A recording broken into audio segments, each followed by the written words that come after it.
আসসালামু আলাইকুম বিসমিল্লাহির রহমানির রহিম। সবাইকে স্বাগতম আমার চ্যানেলে। শিলপাটায় বেটে কালিজিরা ভর্তাটা বানানো হয়ে গেল। আর খুদে চালে বউর মধ্যে আলু সিদ্ধ দিয়েছি। এই কালিজিরা ভর্তা আর আলু ভর্তা বানাবো এই সকালের নাস্তার সাথে আছে খুদে চালের বউয়া। এই যে বউটা হয়ে গেছে, এখন আলুটা তুলে নিয়ে তারপর ভর্তাটা বানায়। আর ফ্রিজে শুটকি ভর্তা পাতা ভর্তা আছে, তাই দিয়ে সকালের নাস্তা খুদে চালের বউয়া। সকালে নাস্তাটা তৈরি হয়ে গেল, আলু ভর্তা কালিজিরা ভর্তা আর এই যে খুদের চালের বউয়া। নাস্তাটা ডাইনিংয়ে না, আজকে ড্রয়িং রুমে নিয়ে যাব। ডাইনিংয়ে ছাপা পড়তেছে। তারপরে ড্রয়িং রুমে আমি আর মা খেতে বসে পড়লাম। সাইদুল বাবা আজকে একটু দেরিতেই উঠলো, কারণ বাহিরে একটু ঠান্ডা, আবার উঠে নাস্তা খেয়ে একটু বসে থাকে। সাবাকে নিয়ে স্কুলে যায়, স্কুলে দিয়ে তারপরে দোকান খুলে। এই জন্য 2-3 দিন যাবত একটু দেরিতেই দোকানে যাচ্ছে। তারপরে সে একটু দেরিতেই নাস্তা খাবে। আমাদের খিদে লেগে গেছে, এখন 1:30 বেজে গেছে। আমরা নাস্তা খেয়ে নিলাম আমি আর মা। আলহামদুলিল্লাহ বিসমিল্লাহ বলে শুরু করেছিলাম। অনেক মজা হয়েছিল। গরম গরম খুদের চালের বউয়া, গরম গরম যে কোনো জিনিসই খেতে খুবই ভালো লাগে।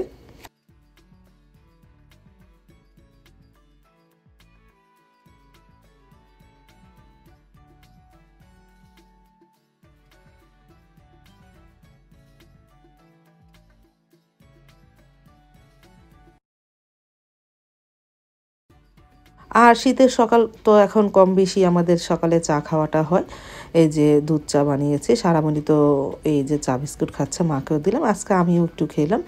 আমি তো সচরাচর চা তেমন একটা খাওয়া হয় না। তারপর তো সকালে নাস্তা খাওয়ার পর সব কিছু গুছিয়ে এখন থাল বাসন কটা ধুয়ে নিই। তারপরে ঘর ঝাড়ু দিয়ে মুছে নিব নে। আর সাইদুল বাবা অবশ্য একটা মুরগি কিনে দিয়ে গেছে, সেটাকেও কাটবো এখন না। আর চাল ভিজিয়ে রেখেছি, আগে থাল বাসন কটা ধুয়ে তারপরে মুরগি কেটে ঘর ঝাড়ু দিয়ে মোছা দিব। তারপরে তো এই যে মুরগিটা কেটে নিই। থাল বাসন ধোয়া হয়ে গেল, মুরগিটা কেটে নিই, কেটে ভালোভাবে ধুয়ে ঝরা দিয়ে নিই। মুরগি কাটা হয়ে যাব, প্রত্যেকটা ঘর গুছিয়েছি। সাবা তো চলে গেছে স্কুলে পরীক্ষা দিতে, আজকে সারামণি শেষ পরীক্ষা, সারামণি বসে বসে পড়তেছে। এই ফাঁকে আমি ঘরগুলো গুছিয়ে ঝাড়ুও দিয়ে ফেলেছি। এখন আস্তে আস্তে মুছে নিই।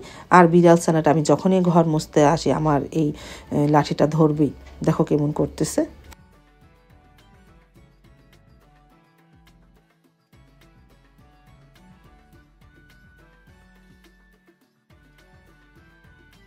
তারপর তো দেখতে দেখতে 12:30 বেজে গেল। সারামণি অবশ্য আজকে কিছুই খায়নি, কারণ সারামণি আজকে পরীক্ষা শেষ, পরীক্ষা দিয়ে বাসায় চলে আসবে, আজকে আর কোচিংয়ে যাবে না। অবশ্য সারামণির পরীক্ষা শেষই না, সারামণি এই পরীক্ষা শেষ হলে এক বৃত্তি পরীক্ষা আছে, সেইটা আবার 21 তারিখ থেকে 24 তারিখ তৈরি।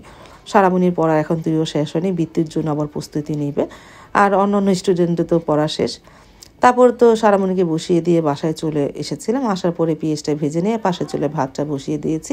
ওই যে একটা মুরগি কিনে দিয়ে গেছে না, সেটা লাউ দিয়ে আজকে ঝোল করব, মুরগির গোস্ত দিয়ে লাউয়ের ঝোল।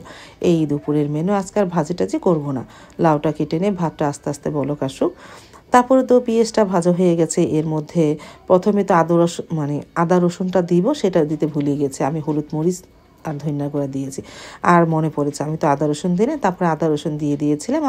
আর আমার হাতে বানানো মশলা, সেটার মধ্যে আছে জিরা, দারুচিনি, বাকলা আর এলাচ। এই 3টা দিয়ে ব্লেন্ডারে ব্লেন্ড করি। আর জিরাটা আমি ভেজে নিয়ে কাঁচা জিরাটা হালকা গরম করে তারপরে ব্লেন্ডারে ব্লেন্ড করে নিয়েছি। এটাকে আর ভাজা জিরা করিনি।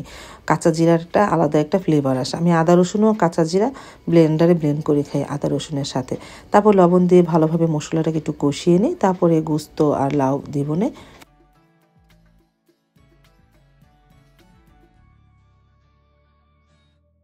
মশলাটা ভালোভাবে কষানো হয়ে গেল, নিচদার লেগে যাচ্ছে, তাড়াতাড়ি করে গোস্তটা দিয়ে দিলাম। তারপরে একটু কষানো হোক, পরে লাউটা দিব না। লাউ আর আলু কেটে ধুয়ে রেখেছি।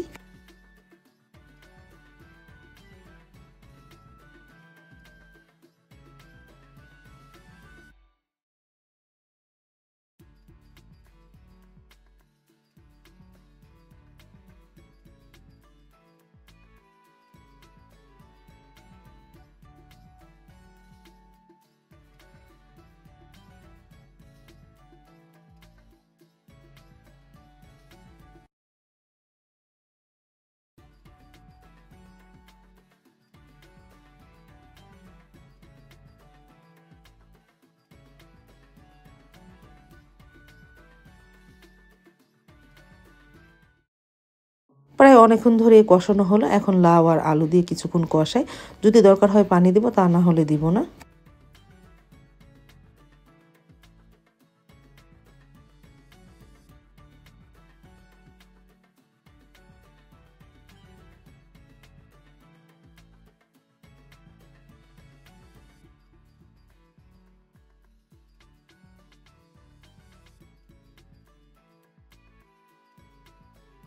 তারপরে ওই কড়াইতে ভরা ভরা হয়ে যাচ্ছে দেখে এই কড়াইতে আবার ঢেলে দিলাম।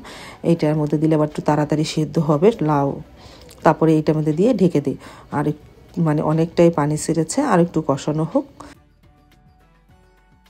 আর তো তরকারিতে পানি দেয়নি, ওই তরকারি পানিতেই রান্না হয়ে গিয়েছিল। রান্না করতে করতে প্রায় 2টার উপরে ভেজে গেছে। ভাত, গরম ভাত, তারপরে ক্ষীরায় তরকারি নিয়ে এসলাম ডাইনিংয়ে। এখন আমি, মা, সাইদুলের বাবা খেতে বসে পড়বো। সাবা তো স্কুলে, আজকে সাবার 2টা পরীক্ষা আছে। সারামণি এখন তুই আসেনি, সারামণিও আস্তে আস্তে প্রায় 3:30 বাজবে। তারপরে আমরা খেয়ে নিলাম বিসমিল্লাহ বলে, গরম ভাত, গরম তরকারি।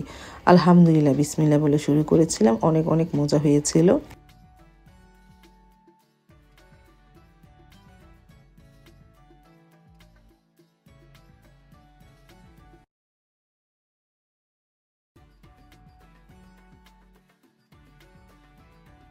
ওই যে বললাম না, দুপুরে খাওয়া দাওয়ার পরে আর ভিডিও করা হয় না। তারপর সন্ধ্যার সময় ফ্রিজে একটু পাতাকপির পাকোড়ার গুলা ছিল, সেটা দুই তিনটা পাতাকপির পাকোড়া হলো। আর একটু ঝাল ঝাল করে নুডলস রান্না করে আনলাম। অবশ্য সাবা খায়নি, আমি খেলাম। আজ তাহলে এই পর্যন্ত। আল্লাহ হাফেজ।